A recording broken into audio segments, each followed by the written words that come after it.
Olá, bom dia. Dando início à aula de Química, aula de número 13. E o nosso assunto hoje é reatividade dos álcoois. Vamos ver algumas características dos álcoois. Eles são compostos orgânicos, caracterizados pelo grupo hidroxila, OH, mas que está ligado a um carbono saturado, que é aquele carbono que faz ligações simples de uma cadeia carbônica. Então, o grupo funcional dos álcoois costuma ser representado por aqui a cadeia de carbonos, né? O R, a cadeia de carbonos, ligada a um OH, em que o R representa, então, o grupo alquila. São compostos muito reativos, devido à presença da hidroxila. O OH apresenta um caráter ácido e, por isso, reagem com metais, anidridos, cloretos de ácido, metais alcalinos.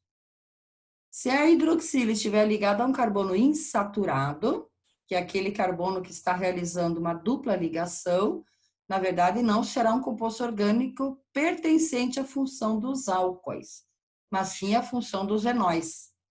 E se a hidroxila estiver ligada diretamente a um carbono do anel benzênico, então teremos um fenol. Então a gente não pode confundir. Aqui a gente tem um álcool, né, os carbonos saturados, fazendo simples ligação.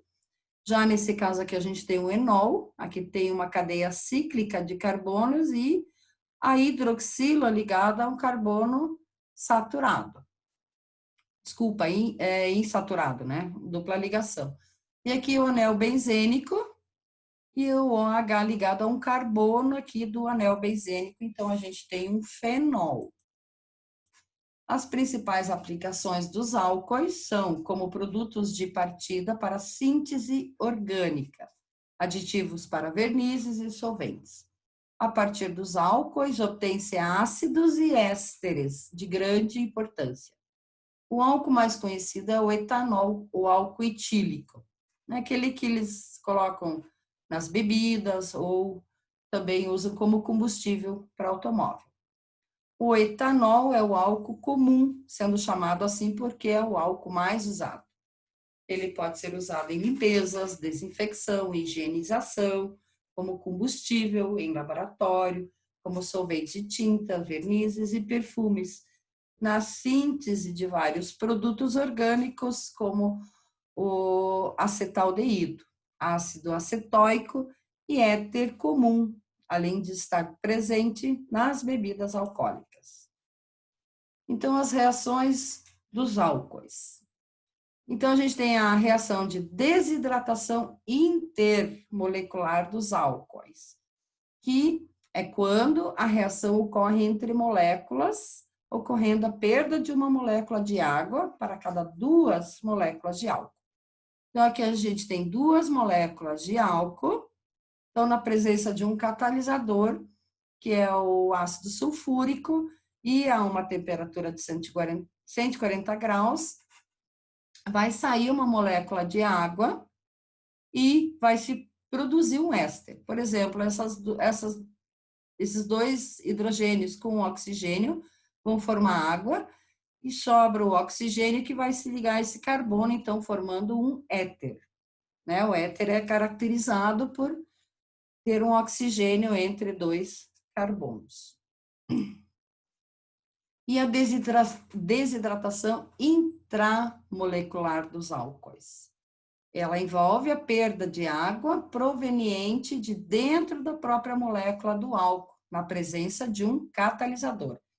Intra significa dentro, portanto, a desidratação intramolecular dos álcoois ocorre quando há saída de uma molécula de água de dentro da própria molécula de álcool. Nesse caso, o produto orgânico formado será um alceno, quer dizer, uma cadeia de carbonos que tem uma dupla ligação. Essa reação se processa apenas na presença de um catalisador que atua como desidratante, sendo que na maioria das vezes é o ácido sulfúrico concentrado, que é o H2SO4, está aqui, também é 170 graus. Então, a gente tem um álcool, a cadeia de carbonos, o álcool a hidroxila, né, com o hidrogênio. Então, esses dois vão sair. Como vai faltar, aqui vai se ligar vai ocorrer uma ligação dupla, né, por conta dos elétrons livres, se transformando, então, num alceno. Ele é chamado de propeno por ter 3 carbonos. E a água. Então, observe que saiu o grupo OH, e no carbono vizinho saiu o hidrogênio, originando, então, a água. E, além disso, criou-se a ligação dupla, que originou o alceno. A facilidade para sofrer desidratação segue a seguinte ordem decrescente. Primeiro, álcool terciário, depois álcool secundário e os álcoois primários. E quando o grupo OH vem no meio da cadeia carbônica, o átomo de hidrogênio, de qual átomo de carbono vizinho será liberado e formará a molécula de água? Então, temos como exemplo o 2-metilpentanol 3. Observe que um átomo de carbono vizinho é terciário, destacado em vermelho, já mostra a reação, enquanto que o outro é o secundário, destacado em preto. Aqui a gente tem o álcool terciário, está ligado a 3 carbonos, e um álcool secundário, que está em preto, que está entre 2 carbonos. Então, o hidrogênio ligado ao átomo de carbono terciário terá maior facilidade para sair, porque o seu caráter eletronegativo é igual a +1.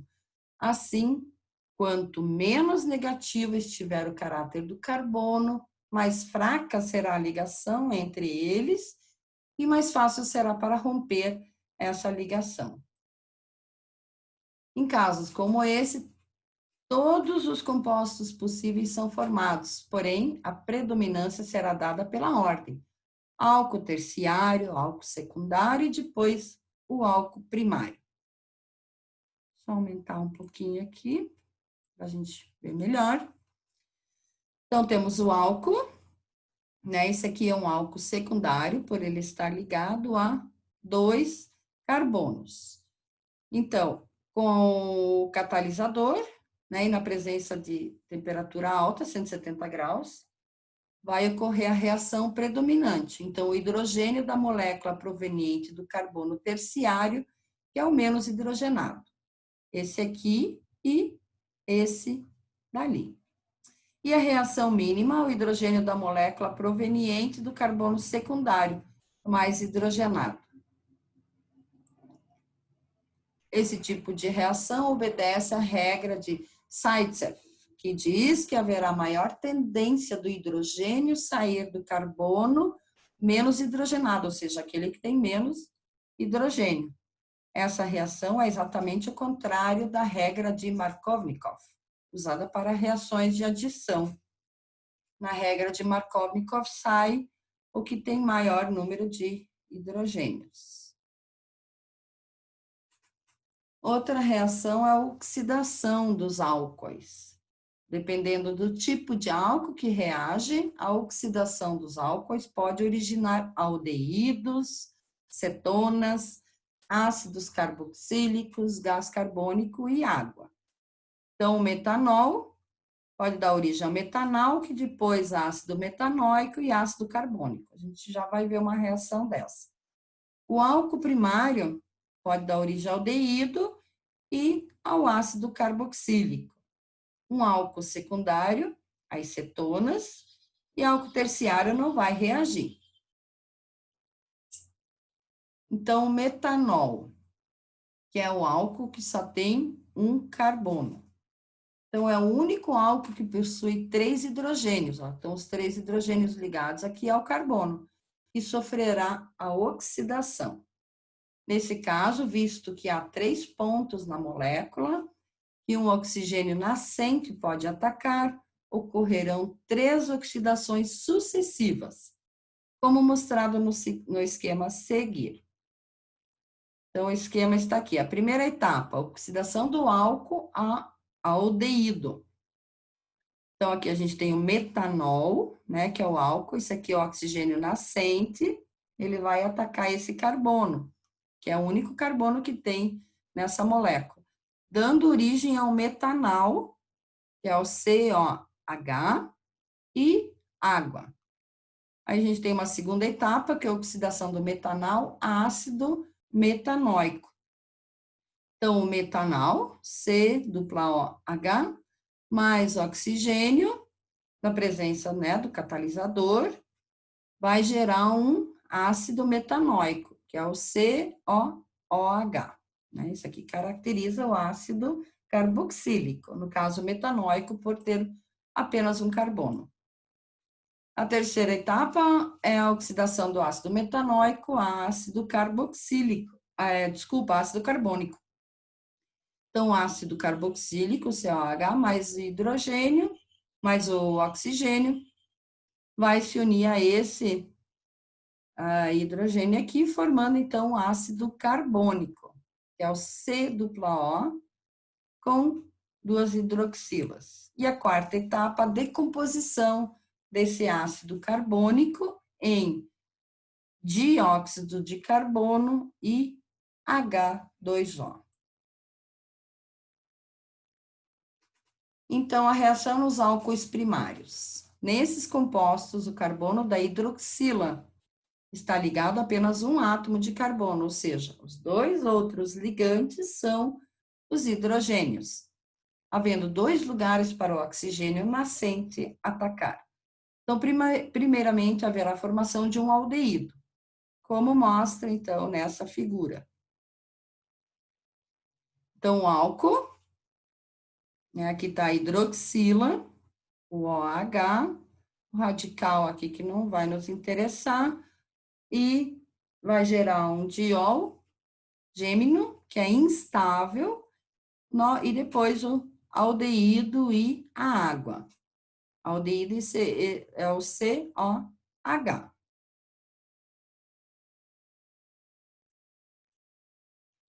Mas a oxidação continua, porque os reagentes utilizados para oxidar o álcool são mais fortes do que os usados para oxidar um aldeído. Então, outro oxigênio nascente ataca o carbono da carbonila e produz um ácido carboxílico. Então, a seguir, temos um exemplo, a oxidação do etanol. Primeiramente, o etanal, que é o aldeído, e depois o ácido etanóico, que é o ácido acético. Essa reação total é a transformação do vinho em vinagre. Então, temos aqui o etanol, né, com dois carbonos, o catalisador vai gerar o etanal, que é o aldeído, pois reagindo com oxigênio vai gerar o ácido etanóico e o ácido carboxílico, com dois carbonos. A oxidação parcial do etanol, a etanal, é a que ocorre quando uma pessoa alcoolizada faz o teste do bafômetro descartável. Dentro desse aparelho há uma mistura sólida de dicromato de potássio, que está aqui, e sílica em meio aquoso, em meio ácido, ocorrendo a seguinte reação. Então, é uma reação que vai gerar os produtos e o etanol. Esse que vai indicar, então, se tem álcool se a pessoa, né, ingeriu o álcool. Então, é uma reação bastante longa. Além da oxidação do etanol, a etanal, né, vai haver transformação do álcool em aldeído, ocorre simultaneamente a redução do dicromato, que é alaranjado, aqui, a cromo 3 ou mesmo a cromo 2, que é verde, aqui. A mudança da cor indicará que a pessoa está com álcool no sangue acima do permitido. Isso é mais curiosidade, né? Os álcools secundários, esses são compostos em que o carbono da hidroxila está ligado a dois outros átomos de carbono e apenas um átomo de hidrogênio. Portanto, só haverá uma localização na molécula que o oxigênio nascente poderá atacar e será formado apenas um tipo de produto, que sempre será uma cetona. Então, o álcool secundário, A hidroxila está ligado a um carbono secundário, oxigênio nascente, formaldeol gêmeo, depois a cetona, que é a carbonila, né, entre 2 carbonos, e água. Visto que o carbono da carbonila, esse aqui, de uma cetona não possui nenhum hidrogênio ligado diretamente a ele, não haverá mais possibilidade de continuar a oxidação. Por isso, a reação para na cetona. E não tem espaço para colocar mais o hidrogênio por conta da dupla com o oxigênio. E os álcoois terciários, eles são aqueles em que o carbono, né, que possui o grupo OH, faz 3 ligações com outros átomos de carbono. Como eles não fazem ligações com o hidrogênio, não há nenhum ponto na molécula que possa ser atacado por um oxigênio nascente. Então, devido a isso, os álcoois terciários, eles não sofrem a oxidação. Temos a reação de esterificação. Isso aqui esse assunto, na verdade, a gente já viu quando a gente viu a reatividade dos ácidos carboxílicos. Mas vale a pena repetir. Então, as reações de esterificação são aquelas em que um ácido carboxílico reage com um álcool e produz o éster e água. Daí que vem o nome, esterificação produz o éster. Quando essa reação é realizada em ambiente fechado, tende a ocorrer também no sentido inverso, ou seja, éster e água vai produzir álcool e ácido carboxílico novamente. É uma reação reversa. Isso significa que a água reage com éster e regenera o ácido carboxílico e o álcool, atingindo, então, o equilíbrio químico. Essa reação inversa que ocorre entre éster e água é chamada de hidrólise. Lise por conta da molécula de água. Então, aqui está mostrando, né, o ácido COH mais o álcool, a hidroxila aqui, a cadeia carbônica, vai gerar, então, um éster, que é o COO, e aqui tem uma cadeia carbônica também, e água. Reação de redução de álcoois. A reação de redução de álcoois origina um hidrocarboneto da classe dos alcanos, um haleto orgânico, água e iodo sólido. Lembrando que os hidrocarbonetos só possuem carbono e hidrogênio na molécula e são alcanos por terem simples ligações entre os carbonos, né? Como toda reação de redução, ela depende de uma oxidação. Assim, nesse processo químico, temos uma espécie química que sofre oxidação e outra que sofre redução. Então, a reação de redução dos álcoois pode ser representada em 2 etapas. Então, a primeira etapa, a formação de haleto orgânico e água. Nessa etapa, o álcool interage com o ácido iodídrico, aqui, e produz um haleto orgânico e uma molécula de água. Então, aqui está o haleto, lembrando que os haletos são os elementos da família 7A, mais água. O flúor, cloro, iodo e o bromo. E a molécula de água. A segunda etapa, a formação do alcano e o iodo sólido. Então, aqui a gente tem um haleto, né? Nessa reação, então, o haleto orgânico formado na primeira etapa vai reagir com ácido iodídrico, na presença de calor, né? Presente na reação e forma o alcano e o iodo sólido. Então, aqui a gente tem o alcano e o iodo, e 2 que é o iodo sólido. Coloquei um exemplo ainda de equações de redução de álcoois. Reação de redução do propanol 2, ou 2-propanol. Esse 2 vem da posição da hidroxila, que está no carbono 2. Então, quando 2-propanol, que é um álcool secundário, por a hidroxila estar ligada a um carbono secundário, é colocado em meio com ácido iodídrico, e passa por aquecimento, 2-iodo-propano e água são formados.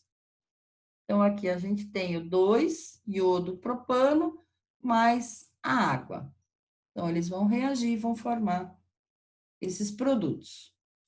Porém, como a quantidade de ácido iodídrico no meio é muito alta, o haleto formado reage com ele e forma o propano e iodo sólido, o que a gente já tinha visto antes, né? Só repetindo novamente aqui as etapas. A reação de redução do 3-metil-3-pentanol.